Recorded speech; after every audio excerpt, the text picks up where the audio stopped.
Buenos días, buenos días, buenos días a todos nuestros amigos que nos siguen a través de los 96.5 MHz de la frecuencia modulada de estéreo de RTP.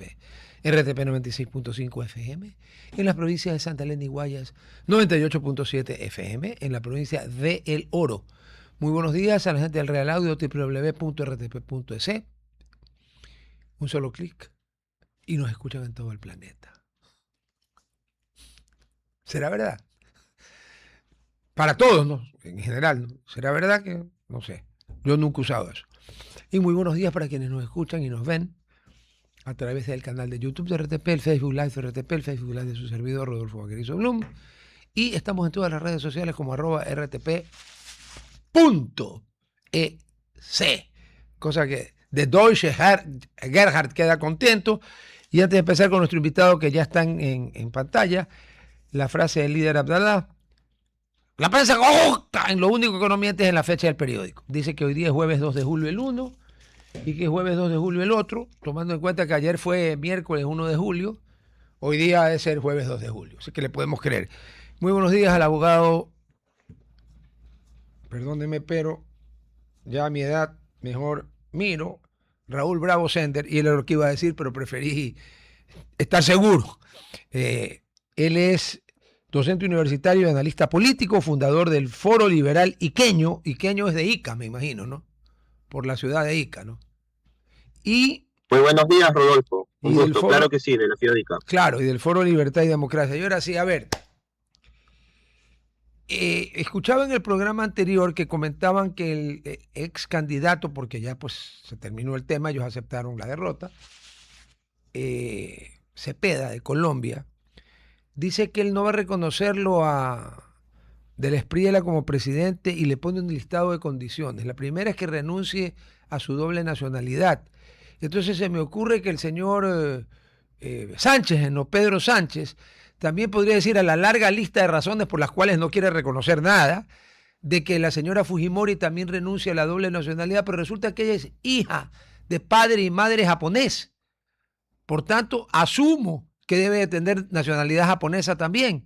Y el argumento que dan con poco criterio, porque aquí en Ecuador les voy a recordar a los del programa anterior, ya, que nadie le cuestionó a don Galo Plaza Lazo, que había nacido en Estados Unidos y que fue presidente del Ecuador y que completó su periodo y que fue un muy buen presidente y el que nadie le pudo acusar de coger un peso, un Sucre, un Sol, un Inti, lo que usted quiera, nadie. Y vamos más acá, más cerca, el arquitecto Sixto Durán Ballén, nacido en Washington o en Boston, pero obviamente padre y madre ecuatoriana, tenía doble nacionalidad. ¿Cuál es el problema? ¿Sabe cuál es lo que dicen? Que en caso de ser países vecinos o de una potencia extranjera, porque claro, es Estados Unidos, ¿no? La suavizaron diciendo China o quien sea.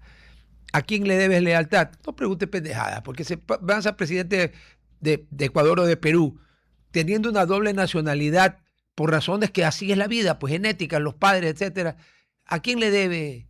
Yo tengo ascendientes alemanes, colombianos, etcétera, pero yo soy ecuatoriano. A mí sí se me ocurre pues pensar que si tengo lealtades divididas. Pero el señor Sánchez, que pierde por mucho menos de lo que ha perdido el señor Cepeda. Cepeda pierde por 250.000 votos. Keiko gana por 49.700 más o menos, ¿no? Que en todo caso es más por lo que perdió con el lápiz y con PPK. Ahora, ¿qué es lo que dice Sánchez? Por favor, si usted puede poner en orden, porque ese señor habla bien raro, oiga, enrevesadísimo, por favor. Bueno, buenos días, Rodolfo, Está en su casa, está en su casa. Un cordial saludo a tu audiencia. Gracias. Bueno, en realidad quien estuvo promoviendo esta tesis fue uno de sus aliados, el señor Antauro Humala, que fue uno de sus aliados, tanto en la primera vuelta como en la segunda vuelta electoral del candidato Roberto Sánchez. Y es una posición que en realidad no tiene ningún sustento, ¿no? Porque el ordenamiento jurídico peruano no establece una prohibición expresa, ¿no? El colombiano tampoco. Muy bien nos ha explicado, el colombiano tampoco. Por eso es que la petición de Cepeda es estúpida, porque la constitución colombiana, como la del Perú y como la de Ecuador, no tiene ningún tipo de prohibición, ni tácita, ni expresa, ni implícita, ni nada. Es legal, es constitucional, pero...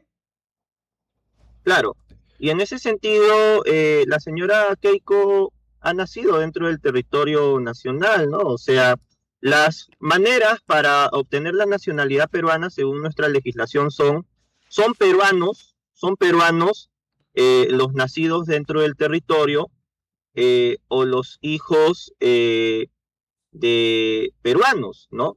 Que hayan nacido eventualmente en el extranjero, inclusive, ¿no? Esas son las formas originarias para obtener la nacionalidad, lo que se conoce como el derecho de suelo, claro, por haber nacido dentro del territorio, y el ius sanguis, derecho de sangre, claro, así claro, es. ok. Y luego la otra manera de obtener la nacionalidad es por la opción, ¿no? Por la opción, la naturalización, en el entendido de que personas extranjeras que hayan nacido en otro país pueden optar por la nacionalidad peruana, pueden naturalizarse asimilándose al entorno peruano, ¿no? Entonces, no tiene ninguna base legal. En el Ecuador, el naturalizado, como en Estados Unidos, no puede ser candidato a la presidencia de la República. El naturalizado. Claro, que no es el caso de la candidata, Keiko. No. Así es. Que ya virtual presidenta, ¿no? Sí. Porque el día de mañana ya el órgano electoral estaría dando los resultados, proclamando ya los resultados oficiales, debido a que ya se han contabilizado todas las actas. Entonces, este aliado del señor Roberto Sánchez Antauro Humala, que tiene una posición un tanto intransigente, intolerante, que incluso llamó a la sociedad a, digamos, a adoptar una posición un tanto intransigente e intolerante, es quien ha estado promoviendo esta tesis, ¿no? De que tendría que, ¿no? Deslizando la idea de que la señora Keiko tendría una doble nacionalidad y de que en tal sentido tendría que renunciar a su supuesta nacionalidad japonesa, porque si no, en todo caso, eso iría incluso en contra de la seguridad nacional. O sea, ya le está dando una connotación geopolítica de seguridad nacional y todo eso. Las personas circunstancialmente migran, o sea, la historia de la humanidad es la historia de las migraciones, ¿no? Entonces, el Perú en su momento acogió, como los demás países de la región latinoamericana, a ingentes masas de personas que migraron por diferentes factores y los recibió con los brazos abiertos muy bien, ¿no? Entonces, peruanos somos los que hemos nacido dentro del territorio y bueno, según nuestra legislación se especifican esos supuestos, ¿no? Entonces no tiene ninguna base legal ni ningún sustento fáctico y estas alturas en las cuales, digamos, todo está entrelazado, todo está interconectado, no tiene ningún sustento, pues, ¿no? Es digamos, un refrito, digamos. Una estupidez. Porque, a ver, si la Constitución, como usted bien ha citado, señala la Constitución del Perú, las maneras de tener la nacionalidad peruana, como la del Ecuador. Señala, en el Ecuador sí admito yo que con excepciones que estaban detalladísimas, aquí solo había ius solis. Pero habían excepciones. Por ejemplo, los hijos de ecuatorianos cuyos padres estuvieran desempeñando funciones de embajadores o cónsules en el exterior, esos eran considerados automáticamente como ecuatorianos. Creo que fue en ambos casos el de don Galo Plaza y de don Sixto Durán Ballén, que fueron presidentes ejemplares en muchas cosas, pero fundamentalmente en una que uno añora, en que nunca cogieron ¿Cuál es la moneda más chiquita, más pequeña, de menor valor que ha existido en el Perú? ¿Usted se acuerda?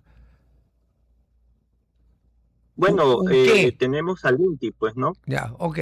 Ni medio INTI se cogieron, porque eran incapaces. O sea, el que no es pillo, no es pillo. Ya.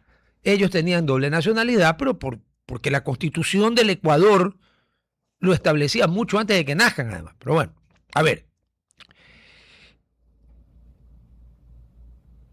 Hay otro comentario que también los wokes, los progresistas y los izquierdistas disfrazados están empezando a argumentar, que es que la señora Keiko, y también de Colombia, en Colombia del Espriella gana con 250.000 votos, que es alrededor del 1%. Gerhard, por favor, míreme en porcentaje, ¿cuál es el porcentaje de triunfo de Ricardo del Espriella en Colombia? En el Perú la señora Fujimori gana con .280 y algo, o sea, 280 y pico de milésimas, pero ¿con cuánto le ganó el lápiz a ella y con cuánto le ganó PPK? Con lo mismo, más o menos, 40 y pico de mil votos. ¿Salió la señora Fujimori a decir que va a incendiar el país? No. Claro, o sea, la señora Keiko ha participado en 4 postulaciones, en 4 elecciones, en el 2011 con Ollanta Humala, en el 2016 con Pedro Pablo Kuczynski, en el 2021 con el señor Pedro Castillo y bueno, la última con el señor Roberto Sánchez. En todas estas elecciones, ella, digamos, se evidencia un comportamiento alturado de reconocer al que ganó las elecciones, ¿no?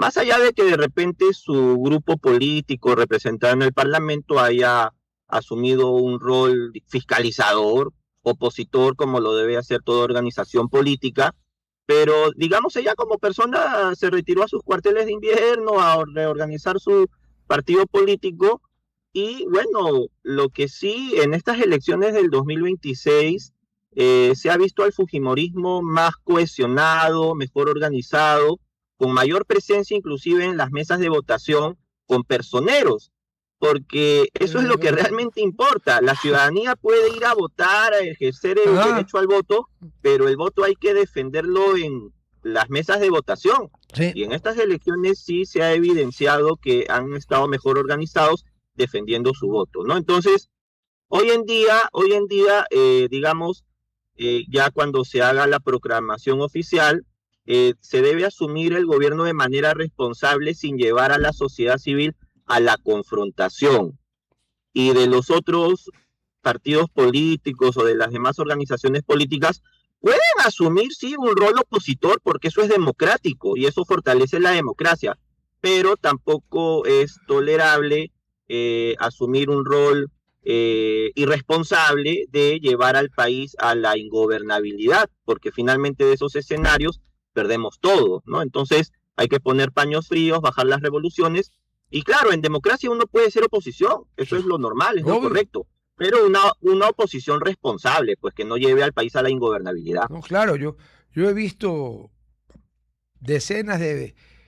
Usted sabe que los países europeos son básicamente democracias parlamentarias o monarquías parlamentarias, pero el gobierno está en el parlamento, el jefe de Estado es de adorno, más o menos.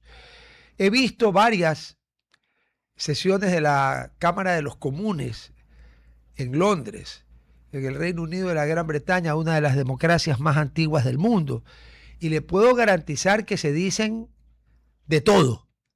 Pero sin insultar.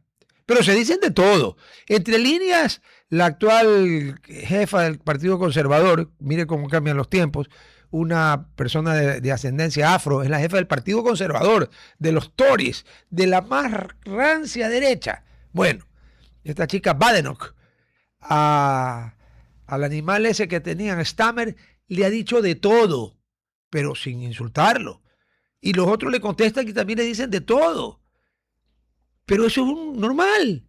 Pero en la Cámara de los Comunes a nadie se le ocurre decir, no, entonces vamos a sacar el pueblo a las calles para que rectificar el fraude o tal cosa. No. Pero acá sí. No sabemos bien por qué. Porque somos así. Pero dígame una cosa. Como usted bien dijo, Keiko ha sido 4 veces candidata. La señora que mañana va a ser proclamada presidenta electa del Perú. ¿Cuál de las dos teorías usted le encuentra más lógica? De que con Humala creo que perdió con más distancia. Que la segunda, tercera y cuarta vez pierde segunda y tercera, pero insiste y gana la cuarta. La teoría es, bueno, ya ganó porque ya, pues después de perder 2 veces tan estrecho, porque fue muy estrecho, se miraron los numeritos de lo estrecho y ganó. Y la otra dice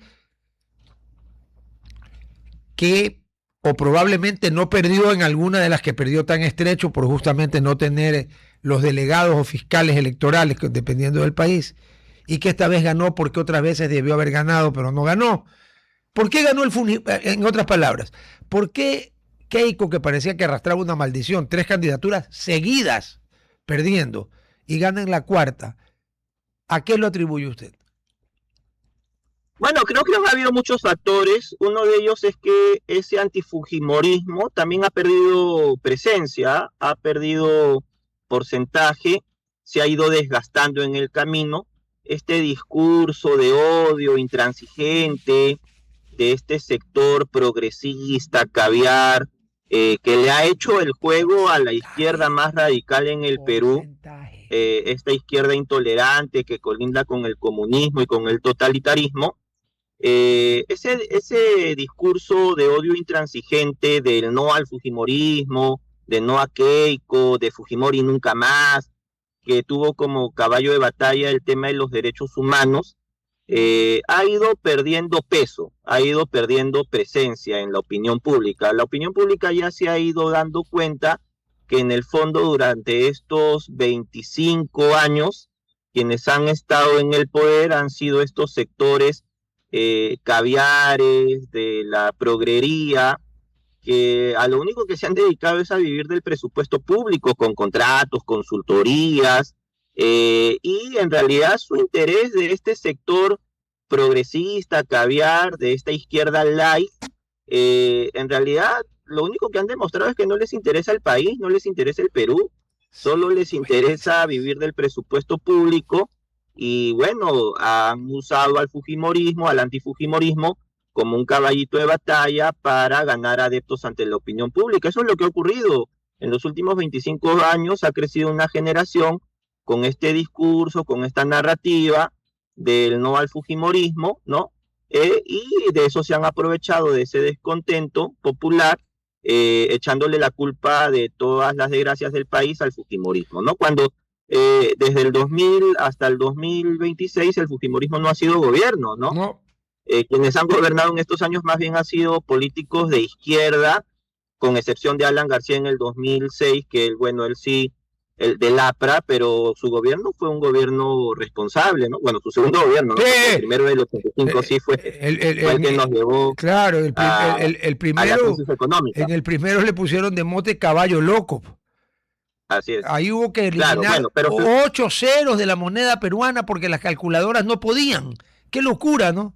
Y ya tengo el dato. Pero su segundo gobierno del 2006 fue muy bueno. Fue un gobierno responsable. Sí. Muy bueno. Claro.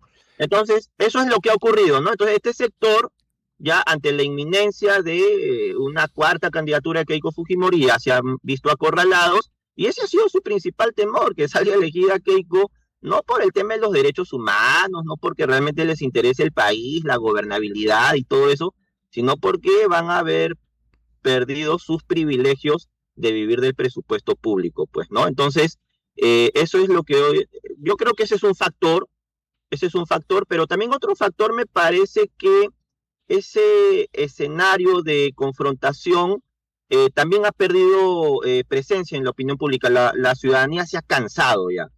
La ciudadanía se ha cansado, se ha hartado de estos escenarios de confrontación que ha venido promoviendo esta izquierda radical, intolerante, que colinda con el comunismo, y que vive de esos escenarios, ¿no? Porque los totalitarismos precisamente surgen en estos escenarios de confrontación, con estas propuestas de nueva constitución, asamblea constituyente, y la ciudadanía es inteligente, se ha dado cuenta que la opción que garantiza orden, estabilidad y continuar con un modelo que le ha permitido al Perú crecer económicamente para combatir la pobreza y el subdesarrollo ha sido pues la opción de la candidata Keiko en segunda vuelta.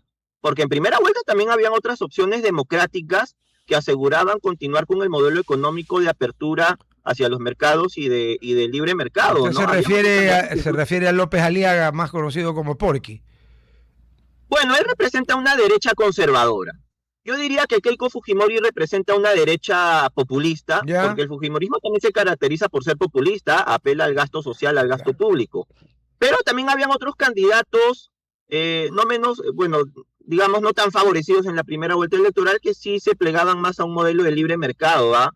Como Carlos Spa o el general Williams, ¿no? Que sí, digamos, representaban una derecha más liberal, ¿no? Pero bueno, no fueron muy favorecidos en la primera vuelta electoral. Pero bueno, ya en esta segunda vuelta electoral, ante este candidato que lo único que nos iba a hacer a los peruanos era llevarnos al vacío, la opción de Keiko Fujimori aseguraba continuidad en el modelo, y bueno, ha manifestado que va a respetar las instituciones democráticas del Estado de Derecho, ¿no? Yo creo que ella tiene el reto de hacer cosas buenas, ¿no? También ha mostrado una suerte de distanciamiento con el gobierno de su padre, cada quien responde por sus actos, ella no es su padre, vamos a ver cómo gobierna, ¿no? Y tiene la oportunidad que los peruanos le han confiado su voto. El dato que le debía. del Espriella gana con el 0.96, o sea, gana con 960 milésimas, y Keiko creo que gana con alrededor de 284 milésimas, algo así. O sea que en todo caso la victoria porcentual, porque la población de Perú y de Colombia no es la misma, ni la cantidad de gente que vota. Recuerde usted que en Colombia el voto es optativo. En Perú entiendo que no, igual que acá. Acá es un deber y un derecho. O un derecho y un deber, entiendo que allá también. Pero, a ver, me queda claro. Aquí es opcional a partir de los 70 años. Acá es opcional a partir de los 65. Y yo estoy de acuerdo con usted, debería ser opcional a partir de los 70, porque la gente vive ahora 86 años. 84 y 86 es el promedio de vida en Ecuador para hombres y mujeres. O sea, el sexo débil vive 2 años más. Yo no sé por dónde es débil, pero bueno, viven 2 años más. A ver, Venezuela, con la cual entiendo que todos nos solidarizamos con una tragedia, que ya creo que ya pasaron de 2.000 los muertos reconocidos. Porque lo que menos le interesa a la mafia de delincuentes mal nacidos que gobierna Venezuela es tapar, porque ahí se ha construido con hormigón, con pelotitas de ni sé qué otra cosa para hacerlo más barato. Bueno, digamos que Venezuela ya no es el gobierno de la Revolución Bolivariana y ya no es el chavismo, porque además ahí hacen lo que dice Marco Rubio, que es el que les transmite el mensaje de Trump. Pero mire, Colombia, del Espriella, es derecha. Ecuador, Daniel Noboa, aunque él se califica como un socialdemócrata, su gobierno es un gobierno de derecha alineado con la política del presidente Trump muy claramente, así como del Espriella. Keiko, usted lo dijo, una derecha populista. La pregunta es, ¿qué tan buena relación tiene ella con Trump? Porque Kast en Chile es derecha. En Bolivia, Paz Amor era la derecha más centrista, porque ahí llegaron 2 candidatos de derecha. Sin embargo, Evo Morales quiere tumbar. Pues, ¿no? En Argentina, Milei es un libertario, pero es un aliado incondicional de Trump. Paraguay es el Partido Colorado, que es de derecha. Uruguay es una socialdemocracia a la que no se la puede calificar ni remotamente de comunista. Y nos queda Brasil, porque en diciembre hay elecciones. ¿A qué atribuye usted ese giro? Que ahora antes el mapa era todo rojo, con excepción de Colombia, cuando está Uribe. Ahora el mapa es todo el color que usted quiera, de la derecha, púrpura, azul, lo que quiera, con excepción de Brasil. ¿Por qué? ¿Qué descubrió la gente que vota en todos estos países casi al mismo tiempo? Bueno, estamos en un péndulo, ¿no? En una suerte de péndulo y, digamos, hay una suerte de alternancia, ¿no? Yo creo que se debe también al desgaste del poder, porque entran con muchas expectativas, ofreciendo todo lo posible, ¿no? De manera populista, y finalmente una vez en el poder se ven pues con la sorpresa de que están atados de manos, ¿no? En el entendido de que todo lo que ofrecieron en campaña no lo pueden hacer porque, digamos, la estructura estatal no lo permite, y claro, porque también se les acaba el dinero, ¿no? Al chavismo se le acabaron los petrodólares, a Evo Morales en Bolivia se le acabó pues el dinero del gas, de donde provenía del gas, ¿no? Y aquí también en Perú estos gobiernos populistas de izquierda se les acaban las propuestas porque en la estructura estatal no se permite viabilizar eso que prometen, ¿no?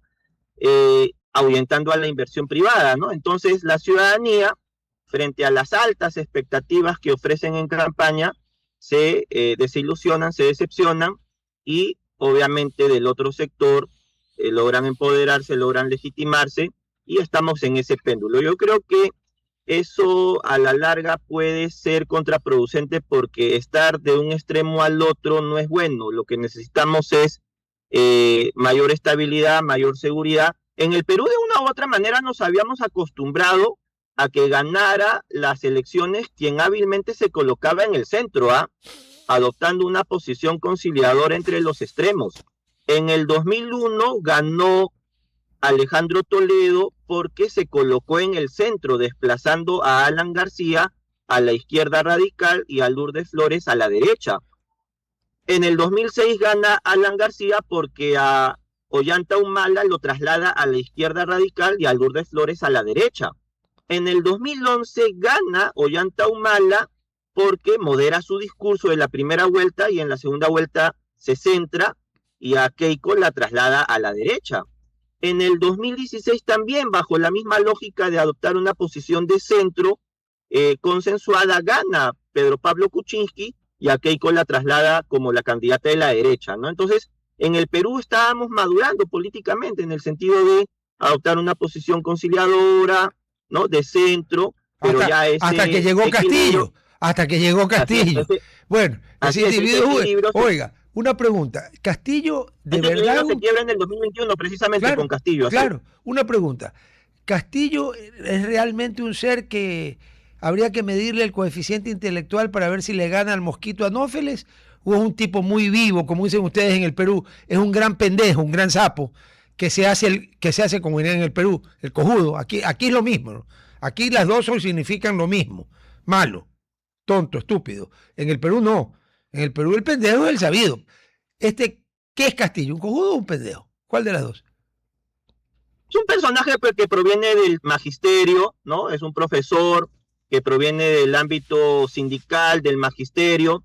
O sea, es un personaje que ha logrado capitalizar este descontento que se produjo durante la pandemia, porque claro, en el 2021, comparando 10 años, retrocedimos producto de la mala gestión de la pandemia. El Perú volvió a la pobreza en el 2021 en comparación al año 2010. Entonces, todo este sentimiento de frustración, de descontento de la población frente a la pésima gestión del gobierno de entonces de manejar la pandemia, lo supo capitalizar este candidato Castillo, ¿no? Con discursos de odio, de confrontación entre peruanos, entre ricos y pobres, ¿no? Entonces, yo creo que es un personaje que se da cuenta de lo que hace, o sea, no podemos justificar su comportamiento. O sea, tonto no es, entonces. Tonto no es. De ninguna manera. Entonces, ¿no? Es un gran pendejo, un gran sapo. Es un gran sapo, ya, entendí. Una pregunta. La pandemia ocurrió lastimosamente en un año, políticamente hablando, porque fue una tragedia, el año que hubiera caído fue una tragedia, mató mucha gente, destruyó muchas economías, arruinó, fue terrible, ¿no? Pero coincide en un año o en el que había elecciones, o que al año siguiente, por ejemplo en Estados Unidos, sin la pandemia, a Trump, que tenía unas cifras de desempleo y de recuperación económica hasta la pandemia espectaculares, no le ganaba a nadie. Vino la pandemia y perdió en una elección que él discute. No vamos a profundizar en eso. Pero le pregunto, si no hubiese habido pandemia, el discurso de Castillo hubiese perdido una pata fundamental, porque el Perú no hubiera, como Ecuador, que perdimos, no me acuerdo si 10 o 12 puntos del PIB, fue una tragedia el 2020. Sin la pandemia, el 2020, ¿Castillo hubiera ganado el 2021? ¿O el resentimiento era menor y la pobreza no, el Perú hubiera estado mejor económicamente, como estaba? Sí, yo creo que las condiciones hubieran sido diferentes porque cuando surge una clase media, esta clase media defiende sus derechos y se da cuenta pues que un candidato antisistema de este sector radical hubiera significado un peligro para sus derechos, ¿no? Entonces, más bien en este escenario de frustración y de descontento popular de miles y millones de peruanos que habían retrocedido a la pobreza, quizás esta candidatura no hubiera prosperado, porque precisamente estos candidatos se legitiman en estos sectores no muy favorecidos, y la pandemia yo creo que sí fue un caldo de cultivo para que emergiera este candidato, ¿no? Yo creo que en condiciones diferentes no hubiera prosperado, así es. Sí, yo siempre sospeché eso, pero quería un análisis de alguien que además de ser peruano es un experto en el tema, pero es que la pandemia alteró muchos resultados electorales, no por fraude, sino por el efecto de la pandemia. Ahora, ¿cómo está el Perú es bicameral o unicameral? Bicameral, creo, ¿no? Hemos vuelto a la bicameralidad, ya. Se implementó una reforma constitucional, así es. Ya. Una acusación que le hacían siempre al fujimorismo era que aunque no ganaba, porque el fujimorismo las primeras veces que perdió, arrasó en la primera vuelta, pero no le alcanzó para el balotaje, para no tener balotaje, y en la segunda vuelta fueron todos contra ella, excepto cuando fue lo de Lápiz y Álvaro Vargas Llosa, que tiene los mismos apellidos que su padre, que en paz descanse, Premio Nobel de Literatura, y en mi opinión, el mejor referente de la literatura sudamericana. Yo creo que Conversación en la Catedral y La Guerra del Fin del Mundo son dos obras que son realmente fuera de serie, y que aparte tiene 10 más. García Márquez sí, tiene El amor en los tiempos del cólera y 100 años de soledad, que son también fuera de serie, pero no tiene las otras 10 más. Por eso me gusta más Vargas Llosa. Se llama Vargas Llosa porque en su segundo matrimonio, don Mario Vargas Llosa, que parece que era un poco casquivano, se divorció de la tía y se casó con la prima. O sea, este man tenía más o menos un quilombo mental. Pero al fujimorismo le hacían la guerra en las primeras elecciones a Keiko desde la izquierda y desde la derecha, porque Mario Vargas Llosa era un hombre a ver, después de haber sido admirador de la Revolución Cubana y de haber ido a Cuba y darse cuenta que eso era un desastre, se fue al otro lado y le atacaban de los dos lados, hasta Castillo, que ahí Álvaro Vargas Llosa dijo: tengo permiso expreso de Mario Vargas Llosa para decirle a la gente que vote por la señora Keiko Fujimori, que a mí me dio risa, ¿no? ¿Y por qué el señor Mario Vargas Llosa no daba el permiso a él? Además, ¿qué permiso tiene que dar él a los peruanos para que voten por alguien? Pero bueno, ¿por qué le atacaban de los dos lados a Keiko? Claro, en efecto, bueno, nuestro premio Nobel Mario Vargas Llosa, pues un personaje importante en la historia política peruana, ¿no? Como muy bien has precisado, su primer compromiso, su tía Patricia Urquide, y luego con su prima Patricia Llosa, ¿no? Claro. En efecto, de ahí viene pues el apellido de su hijo Álvaro Vargas Llosa, muy bien. Mario Vargas Llosa es un personaje fundamental en la política peruana de los últimos años. Él pierde las elecciones en el año 90 con Alberto Fujimori, claro, ¿no? En las elecciones de ese año, cuando Vargas Llosa representa un bloque democrático con el Frente Democrático, apoyado por partidos como Acción Popular y el PPC y el Movimiento Libertad. El Movimiento Libertad aglutinaba a personajes del liberalismo en el Perú, entre ellos el abogado Enrique Gersi, ¿no? Entonces, si bien Vargas Llosa pierde las elecciones del año 90 ante Alberto Fujimori, de una u otra manera él fue el ganador moral, porque las propuestas que él propuso de liberalizar al mercado peruano fueron las que marcaron la pauta para que el gobierno de Fujimori las implementara en los años 90. ¡Lo copió! O sea, después de ser oposición, le copió el programa económico, pero se lo copió. Es increíble. Y un dato curioso es que en las elecciones del año 90, Fujimori gana con el voto de la izquierda. Esa misma izquierda que después, en los años 90 y en los años 2000, se convirtió como el principal movimiento antifujimorista. ¿Por qué la izquierda comunista en el Perú votó en el año 90 por Fujimori? Para evitar que saliera elegido Mario Vargas Llosa. Y el mismo Fujimori también fue apoyado por el APRA en el año 90, ¿no? Entonces, fíjate cómo es que la vida da vueltas, ¿no? Ahora, evidentemente, bueno, ya Vargas Llosa se retiró a sus cuarteles de invierno, a la literatura. Su historia política está muy bien narrada en su libro El pez en el agua. Muy buen libro. ¿No? En El pez en el agua él explica muy bien su trayectoria política, ¿no? Y bueno, se dio a entender como que salió un poco resentido, como es que un personaje que venía del ámbito de la literatura, un peruano que siempre resaltó al Perú en el ámbito internacional, fuera rechazado por el electorado, ¿no? Se tejió esta tesis de que se fue resentido. Y bueno, lo que sí se convirtió en un principal opositor del fujimorismo. Él siempre, criticaba al gobierno de Alberto Fujimori, ¿no? Y tanto así que en las elecciones que muy bien has precisado, ¿no? Adoptó una postura de apoyar a candidatos que iban en contra de Keiko Fujimori, así ¿no? es. Fíjate que inclusive en el año 2011 apoyó a Ollanta Humala, ¿no? Para evitar que saliera elegida Keiko Fujimori. ¿Sí? Y Ollanta Humala de una u otra manera representaba a una izquierda que estaba ciertamente apadrinada por el chavismo, ¿no? Bueno, en el año 2016 apoyó a PPK, pero ya en este escenario del 2021 el candidato Pedro Castillo sí representaba pues un peligro, un comunismo totalitario, tanto así que los integrantes de su agrupación de Castillo en entrevistas habían manifestado la idea de que una vez que tomaran el poder no tenían intenciones de soltarlo. Eso ya constituía un peligro para el Perú, ¿no? Entonces, yo creo que la madurez política de los Vargas Llosa, tanto Mario como Álvaro, ¿no? Representa pues esa madurez de darse cuenta de que uno puede estar en las antípodas de la política, podemos haber sido adversarios en su momento, pero no somos enemigos, ¿no? Y bueno, si en algún momento fuimos adversarios, hoy en día hay que salvar al Perú de este candidato que es un peligro. Vamos a plegar todo nuestro apoyo para que tú salgas elegida, que fue lo que ocurrió en las elecciones del 2021, ¿no? Los Vargas Llosa apoyaron abiertamente a la candidata Keiko Fujimori, que en su momento fue su adversaria, ¿no? Entonces, yo creo que hay que tener la suficiente madurez para darse cuenta que uno debe dejar de lado sus ideas, ¿no? Lo que uno cree por el bien del Perú. Y claro, eso fue lo que demostraron tanto Mario como Álvaro, ¿no? No, es que, a ver, lo que de alguna manera los teólogos de Salamanca ya lo ubicaron hace muchos siglos.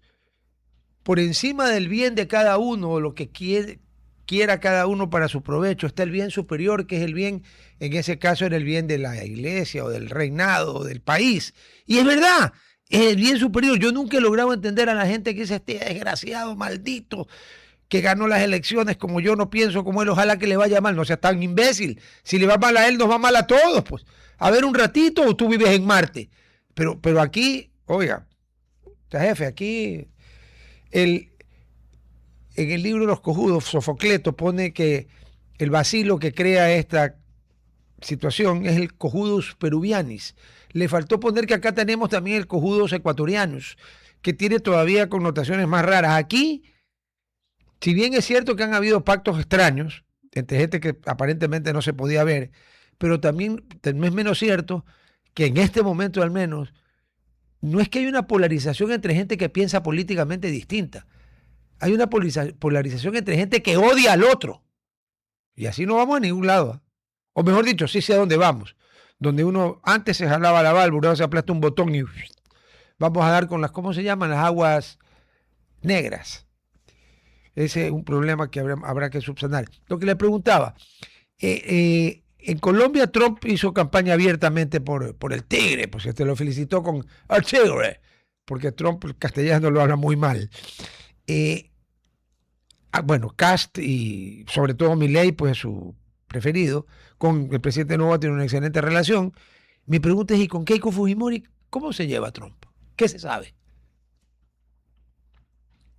Bueno, no se ha notado, digamos, un apoyo abierto, no se ha evidenciado eso. Creo que la administración de Trump ha sido bastante cauta en ese sentido. Es la impresión que tengo, ¿eh? No ha habido, en el Perú no hemos visto un apoyo abierto de los gobiernos, ¿no? Por algún candidato en especial, no ha habido eso. Creo que los gobiernos han sido lo suficientemente inteligentes para dejar que estas cosas se manejen de manera interna. Porque, bueno, eso es una línea muy delgada, pues, ¿no? La que colinda con una suerte de intromisión en los asuntos internos de otro país, de otro estado, ¿no?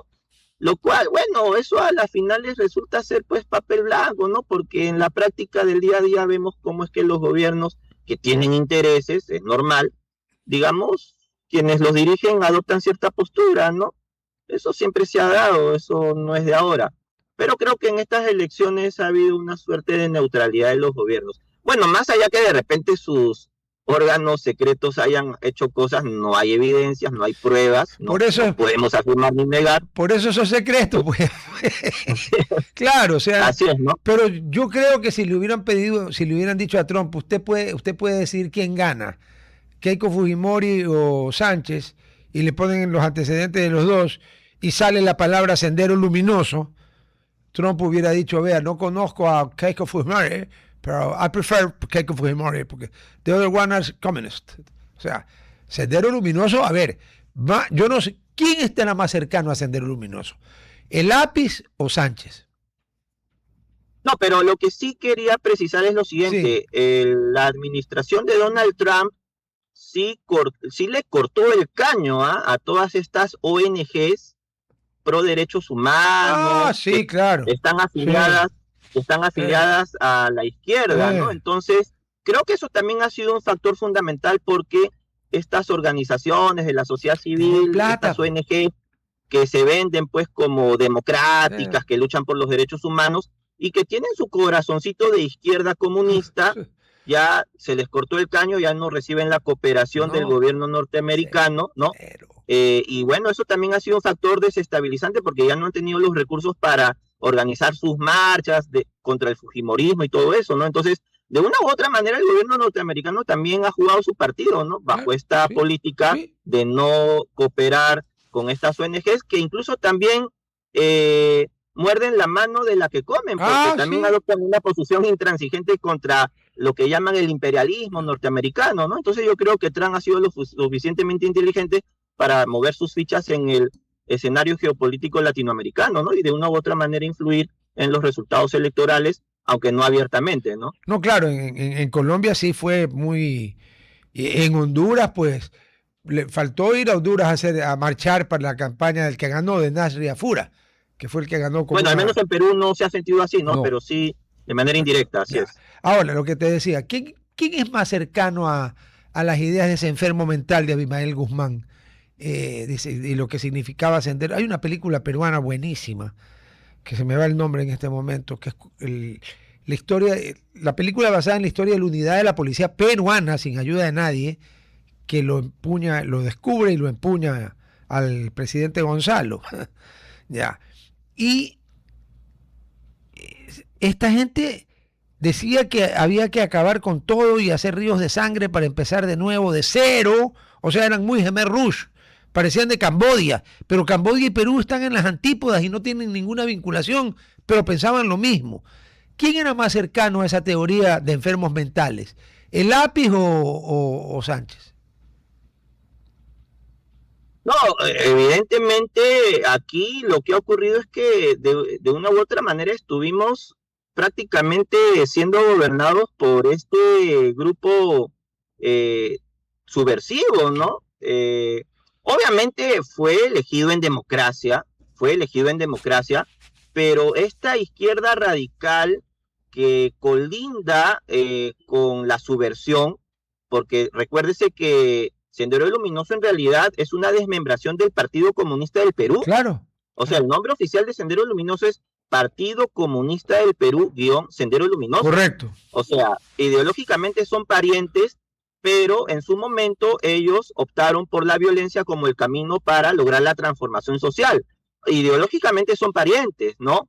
Entonces, ¿qué ocurrió? En los años 90 Sendero fue derrotado militarmente, ¿no?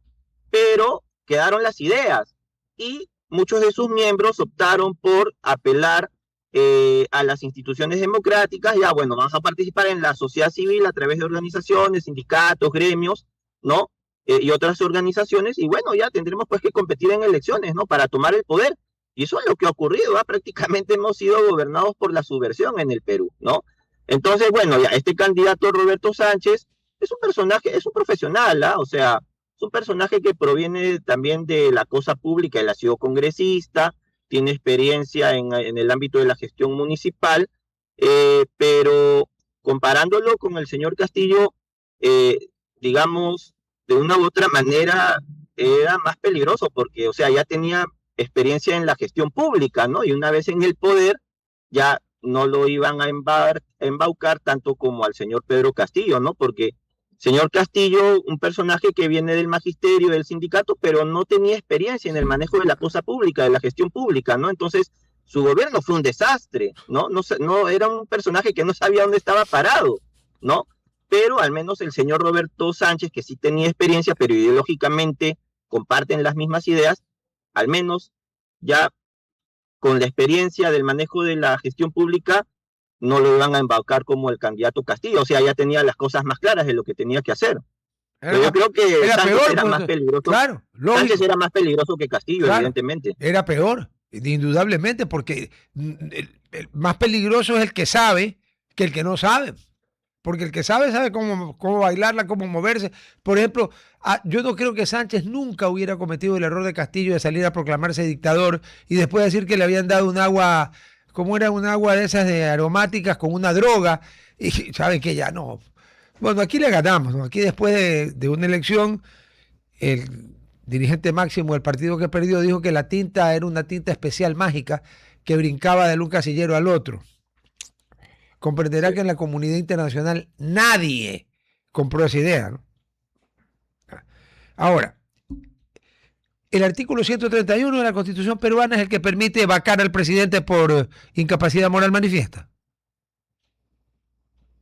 Bueno, en nuestra Constitución sí está prevista la figura de la vacancia presidencial, y una de las causales es precisamente la permanente incapacidad moral, que en realidad es un artículo abierto, ¿no? Sujeto a múltiples interpretaciones.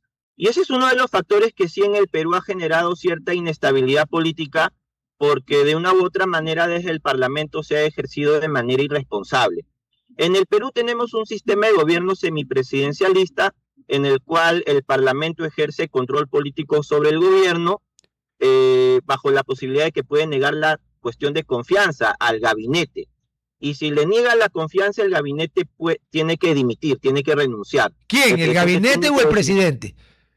El gabinete. El gabinete.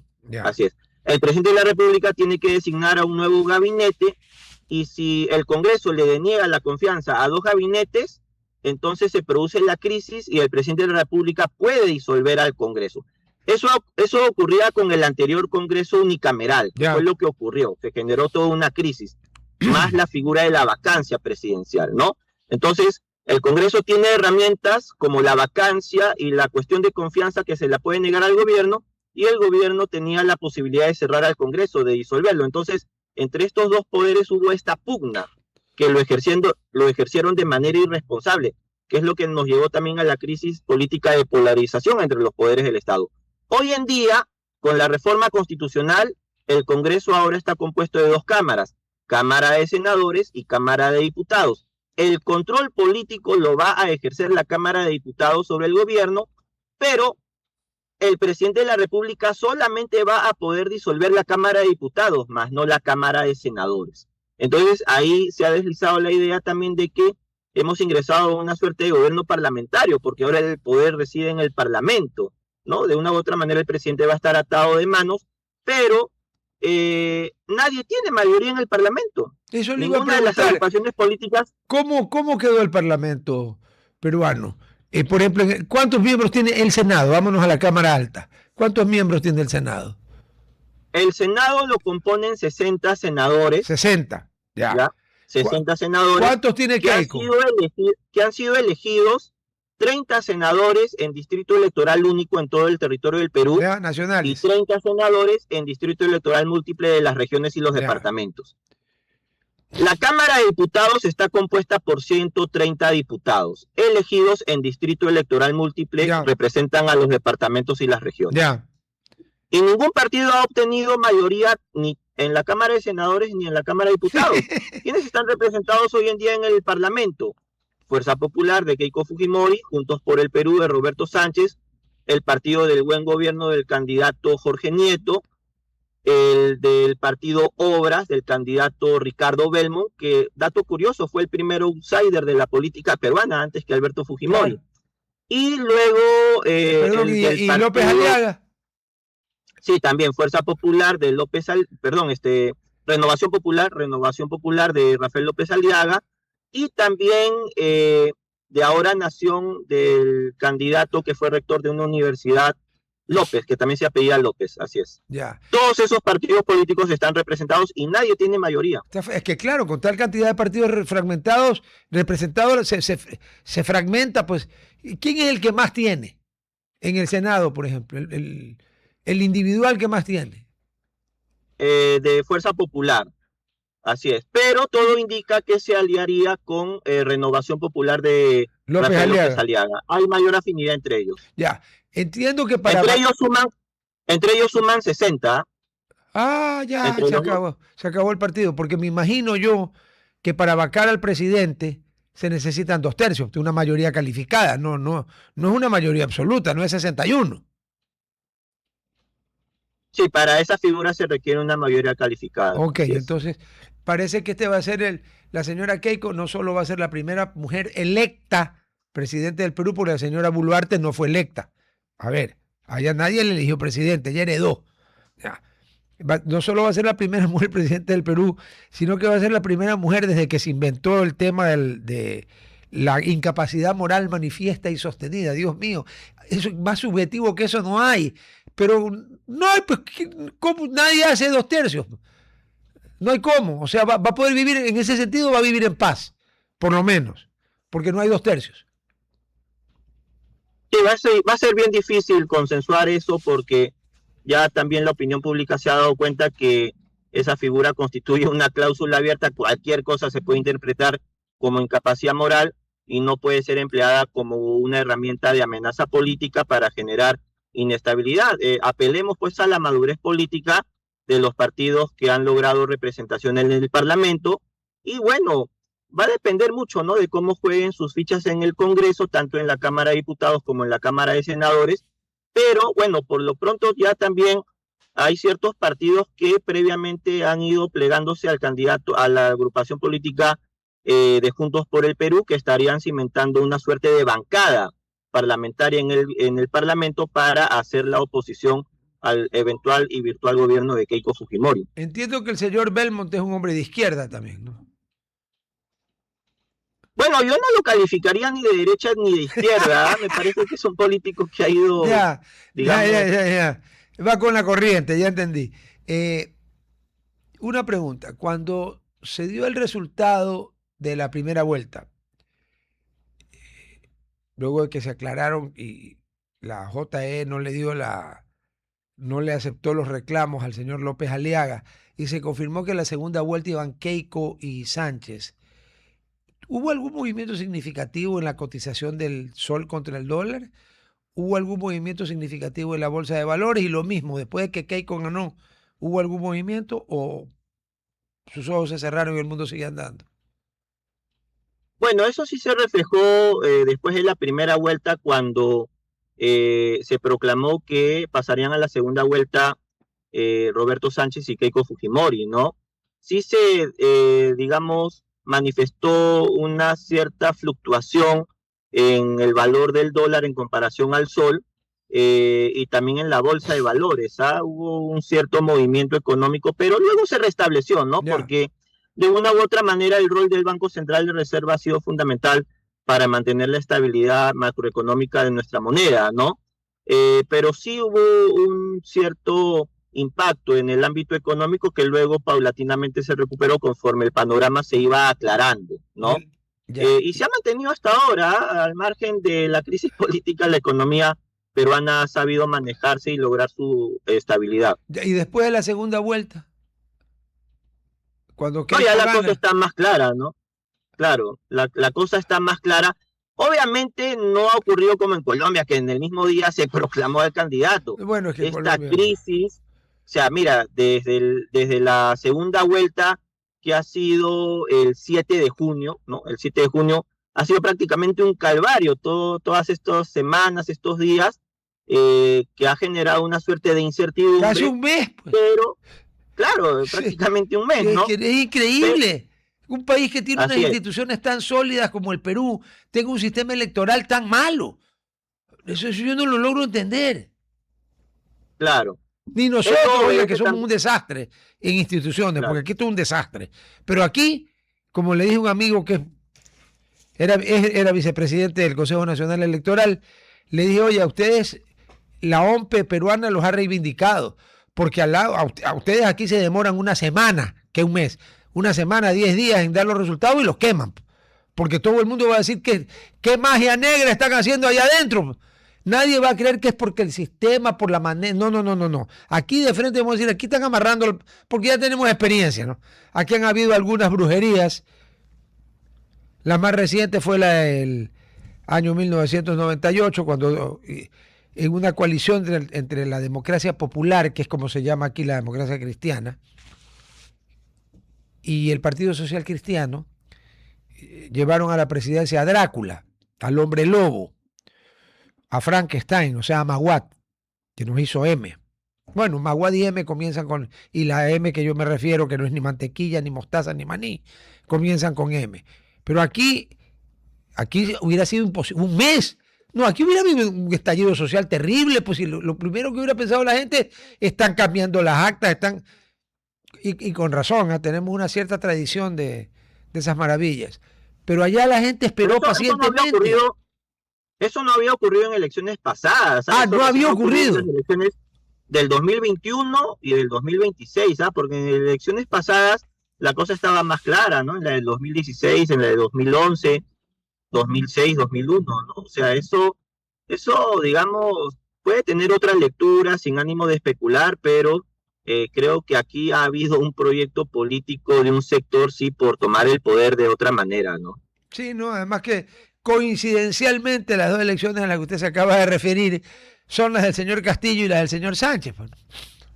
Entonces uno tiene cierto elemento para decir, bueno, si en las dos, en las que ha pasado esto, están el mismo grupo, que es el que hace el relajo, ya 2 más 2, resulta que son 4 aquí y en Júpiter. Pero bueno, está bien, no hay problema. Una preguntita sobre Antauro Humala. Yo recuerdo que en la campaña Ollanta Humala era muy agresivo. Hablaba de restaurar el Tahuantinsuyo y hablaba de los 4 suyos. Entiendo que esa teoría es del padre, del etnocacerismo. Pero bueno, pero Antauro Humala sigue hablando de eso. ¿Qué tan fuerte dentro de la coalición Juntos por el Perú? Porque Juntos por el Perú era una coalición de distintos grupos, ¿no es cierto?, que no pensaban necesariamente igual. ¿Qué tanto peso tenía Antauro Humala allí? No es que Antauro Humala sea de Juntos por el Perú, porque él tiene su propio proyecto político. Él incluso tentó ser candidato, pero no lo logró. Ahora, él se plegó a la candidatura de Roberto Sánchez como un apoyo externo, él como líder de este grupo etnocacerista que tiene su propio proyecto político, ¿no? Ha asumido, claro, un discurso radical de reivindicar un pasado prehispánico, ¿no? Incluso de restablecer una nueva religión, ¿no? Sí. Así es, claro, digamos, rindiéndole culto al sol. Pero no está loco ese man. No está claro, un poquito... O sea, dice cosas totalmente fuera de lugar, ¿no? Es todo un personaje y a donde lo invitan, digamos, queda mal parado, ¿no? Por las ideas que profesa, que ya están fuera de lugar. Incluso llamó a digamos, recuperar regiones del Perú que, bueno, en su momento, frente a un conflicto bélico militar en el siglo XIX, se mantuvo con Chile. Eso reabre viejas heridas que ya fueron superadas y que lo único que generan es inestabilidad en la región latinoamericana, ¿no? Entonces, es un personaje que apela a un chauvinismo y a un nacionalismo mal entendido, que no guarda consonancia con los nuevos tiempos en los cuales vivimos y que sigue apelando a este resentimiento y a este odio mal procesado, del cual se aprovechan pues estos políticos para subir en el punto frente a una población. Ahora, no podemos negar que existe un sector en la población peruana descontenta. Hay algo que resolver en el Perú. Todo el sur del Perú y buena parte de la región andina votó por Castillo y votó por Sánchez. Tiene que haber una explicación. Claro, evidentemente, ¿no? Y también hay una lectura en el entendido de que el norte del Perú, más agrícola, agroexportadora, que se ha beneficiado de este modelo de apertura hacia los mercados internacionales, votó por la candidata Keiko Fujimori. Lima. Y el sur del Perú. Claro, y la capital Lima, ¿no? Y el sur del Perú, más minero, pero en el cual existe una fuerte actividad ilegal en la minería y en otras actividades ilícitas como la trata de personas, la tala ilegal de árboles, el narcotráfico mismo, ¿no? En regiones en las cuales tiene una fuerte presencia la subversión y el terrorismo, votó por el candidato Roberto Sánchez, ¿no? Pero claro, o sea, la población, la ciudadanía puede creer en muchas cosas, ¿no? Y es más, uno puede apelar a la buena voluntad de las personas que quieren un cambio. Eso en democracia es bueno. Pero de este descontento popular se aprovechan estos candidatos antisistema para capitalizar ese descontento y plasmarlo en las elecciones, ¿no? Sí. Yo creo que el reto de la candidata, bueno, ya cuando mañana se haga la proclamación. Sería presidente electa. Ella asume el 28 de julio, el Día de las Fiestas Patrias, ¿no es cierto? Claro, el 28 de julio, así es. Ya la presidenta virtual Keiko Fujimori tiene un gran reto de conciliar a todos los peruanos, ¿no? de establecer puentes con todos los sectores de la política, ¿no? Y bueno, también gobernar con mano dura, ¿no? Porque lo que necesita el Perú en este momento es restablecer el orden. Las personas en democracia pueden manifestarse, eso es democrático, pero tampoco se puede tolerar a estos sectores que lo único que hacen es llevar al país al vacío, al barranco y hacernos perder todo lo que hemos avanzado en los últimos años. No, una cosa es reclamar y protestar el derecho a la resistencia pacífica y otra cosa es el vandalismo, la subversión y para exagerar y el terrorismo. Con eso en democracia no puede haber ninguna contemplación porque donde contemplamos le pasa lo que le ha pasado lo que le pasó en el siglo XX a algunas democracias europeas, que por contemplar los derechos democráticos terminaron con Benito y con Adolf, solo para dar dos ejemplos. Hijo, su madre, suficiente, ¿no? Ninguna concesión a esos grupos radicales. No, cero. Una última cosa. El señor Antauro Humala, que como usted bien mencionó, habla pues de una guerra del siglo XIX, pero quien perdió territorio realmente en gran cantidad fue Bolivia. Perú perdió una provincia. Pero el señor Humala, por lo visto, no ha estudiado bien la historia ni del Perú, porque donde perdió más territorio el Perú fue con la creación de un país que no existía, que se llamaba el Alto Perú. Porque yo sí he estudiado historia. El Alto Perú es lo que ahora es Bolivia. Ya. Eso era el Alto Perú. Ya. Y ahí, eso no era ni capitanía general, peor virreinato. Ahí había una audiencia. Y las audiencias eran tribunales de justicia. No eran divisiones políticas. Las divisiones políticas eran los virreinatos y, por excepción, las capitanías generales, donde no mandaba el virrey, mandaba el capitán general, porque era un tema militar. Era Chile en ese momento. Pues. Claro, Chile, Venezuela y Nicaragua eran capitanías generales. Eran capitanías de puerto. Entonces mandaban los militares. Le agradezco muchísimo su amabilidad de habernos acompañado. Le deseo el mejor de las suertes al Perú y a la señora Fujimori en su mandato. Y estoy planificando irme un fin de semana a la ciudad de los Virreyes y le voy a ser sincero, a comer. Porque, con todo respeto, pero el cielo de Lima, excepto en alguna parte de febrero, marzo y abril, es algodón gris. O sea, nosotros aquí estamos acostumbrados a unos soles malditos, entonces no. Pero en cambio, claro. Iré con tiempo para reservar en Central, porque ahí hay que reservar con harta anticipación. Un abrazo, muchísimas gracias. Muchas gracias a tu audiencia, a ti, Rodolfo, muchos éxitos y cuando gustes estamos para servir. Muchas gracias, un abrazo. Chicos, ustedes recordarán que el jueves pasado vivimos la ilusión que alegró, ahí sí que todos los ecuatorianos, no importa de qué partido, ni de qué religión, ni de qué nada, todos andábamos pero flipando, ¿no? Porque le habíamos ganado a un equipo que había sido, perdón, no que había sido, que es tetracampeón mundial, 54, 74, 90 y 2014.